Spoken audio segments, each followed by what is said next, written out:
band. Yung medyo pa-sarcastic in a way, pero masarap din siyang sumbatan. So parang mag-joke siya, mag-joke ka din. So, yung walang tawanan pero sumbatan lang kayo. So thank you, Miss Kylene. Congratulations again sa inyong dalawa. Thank you very much. Up next, any other one? Kindly raise your hand if you have any questions. Ay, hello po. Good evening po. Direct, may question ako. Matt po from La Couchera Lovers. Ang question ko po, yung ending po ba talaga is design po na ganun? Parang open-ended siya para pwedeng siyang lagyan ng part 2 or sequel para matuloy yung story ni Jared sa kanya.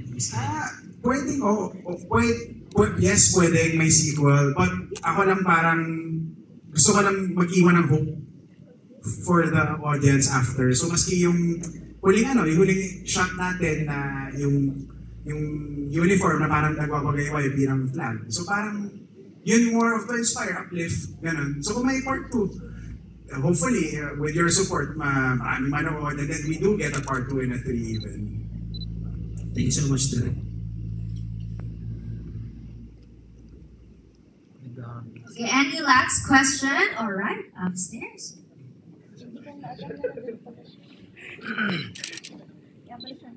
Hi, Derek and Miss Kylene. My question is, if you're going to choose between love and career, and one lang sa kanila, ano yung pipiliin mo?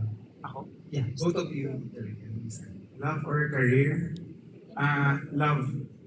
Kasi sinagot na nito nung isa, pwede mo makitain yung pera, pero kung may mahal ka, especially in my case, may asawa na ako, 3 anak. So, I will never replace what I have with my wife and my kids. At this point, that's the most important thing to me. And then career is a close second, but priority is love, my family. If I were to choose between love, like a perfect love or a perfect career, I would rather choose having a perfect love because a perfect love won't stop you from having a perfect career. Mind blowing siya.